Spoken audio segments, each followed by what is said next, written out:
Just 3 things to reduce inflammation in your body. What to do, what not to eat, and what to eat. If you are not sick and simply want to stay healthy and youthful for as long as possible, this applies to you too. The older we get, the more inflammation builds up in the body. It shows up in different ways: arthritis, chronic infections, dermatitis, autoimmune diseases, chronic obstructive pulmonary disease, even dementia. Whether your inflammation shows up as acne, chronic candida, joint pain, or gut discomfort, these 3 methods will help.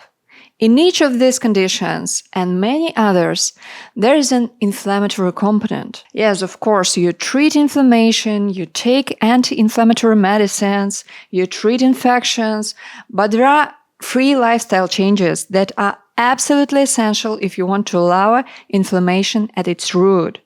If you've never wondered, what else can I do for myself? Or if you simply want to stay young and healthy longer, do these 3 things. You'll feel the difference. And the first is what to do, and it's sleep. There was a study. Healthy people stayed awake for just 1 night. After a single night without sleep, inflammatory markers in their blood increased to a level comparable to someone with the flu.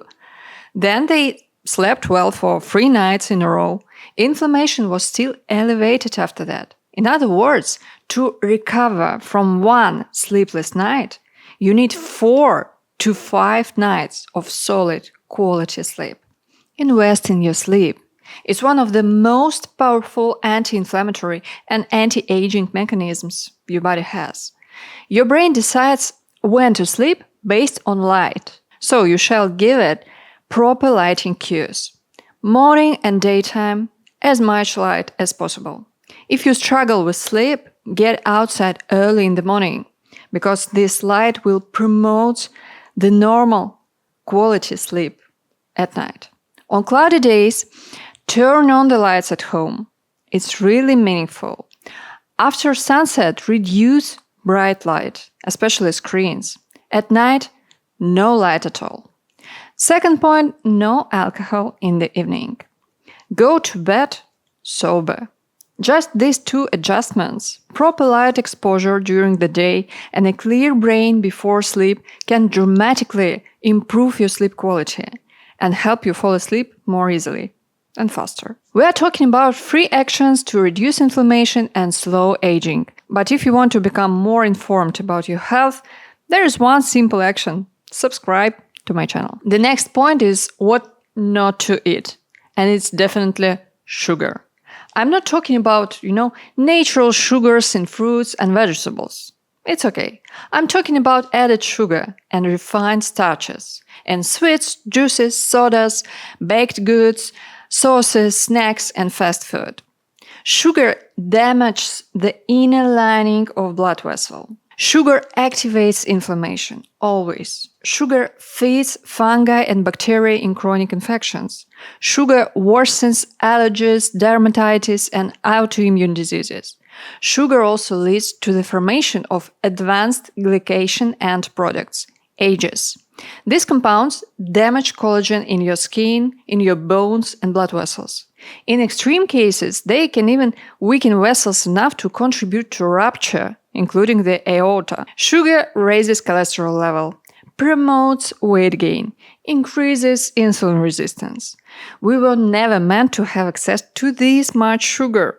Our bodies are not adapted to it. And of course, we can tell ourselves sometimes, well, I do mental work, my brain needs sugar.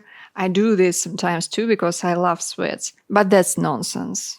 Really, that's nonsense. Your brain will get glucose from everything with carbs. From celery, from apple, from rice, from everything. Aristotle, Plato, and Euclid didn't have unlimited sugar excess, and no one would call them dumb. And now the third point, the most interesting one. Inflammation is always organized by the immune system.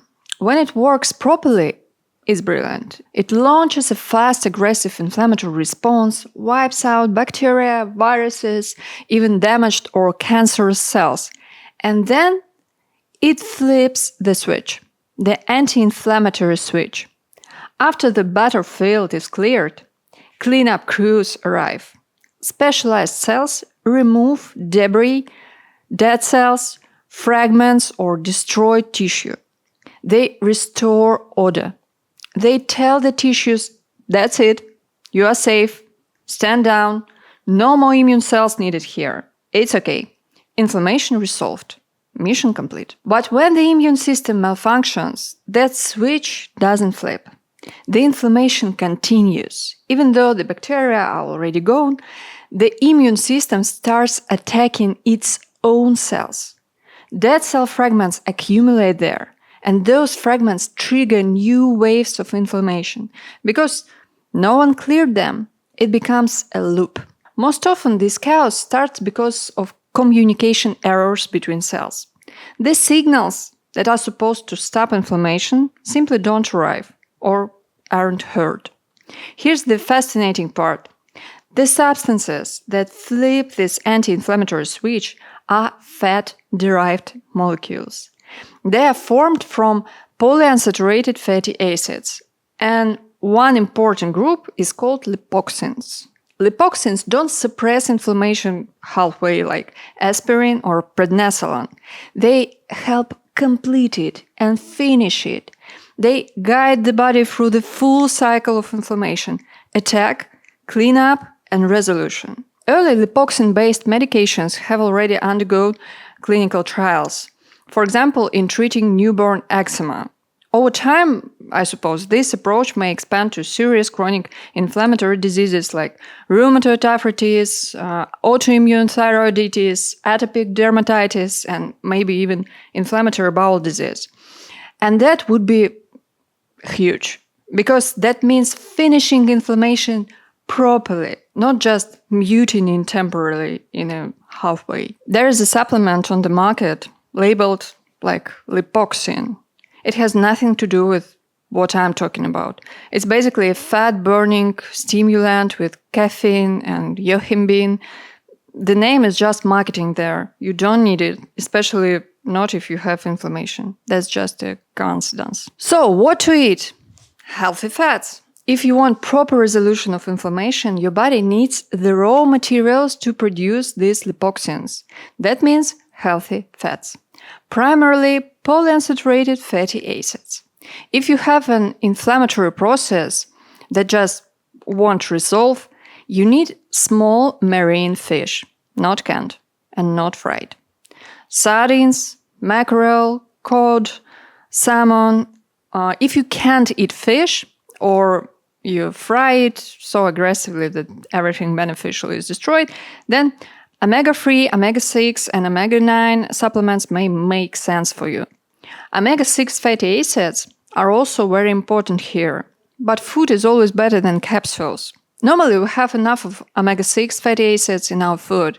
If we are eating just plant oils, especially grapeseed oil, safflower oil, evening primrose oil, hemp oil, and variety here is the best. Buy 2 or 3 different oils. Add them to your porridge, salads, cooked vegetables maybe. Today one, tomorrow another. About 5 to 10% of your daily calories should come from omega-3, omega-6, and omega-9 fatty acids every single day. Of course, this video doesn't cover absolutely everything you can do to fight inflammation. But if you implement these 3 steps, sleep properly, eliminate added sugar, and consume healthy fats, you feel the difference. Whether your inflammation shows up as acne, chronic candida, joint pain, gut discomfort, anything else, there is essentially no downside to trying, no side effects of these 3 actions. Write in the comments, have you noticed more inflammation when you don't sleep or when you overdo sugar? Maybe some of you figured this out intuitively long before hearing the science behind it. So, be healthier, change your lifestyle. That's what determines the course of your disease. Will you recover? Will you feel better? Or will things drift in a negative direction? If you want to protect your immunity and your youth for as long as possible, these 3 steps are powerful tools. Start today. And in 3 to 4 months, compare how you look and how you feel. I'm sure you'll be surprised. See you in the next video. Stay healthy and bye-bye.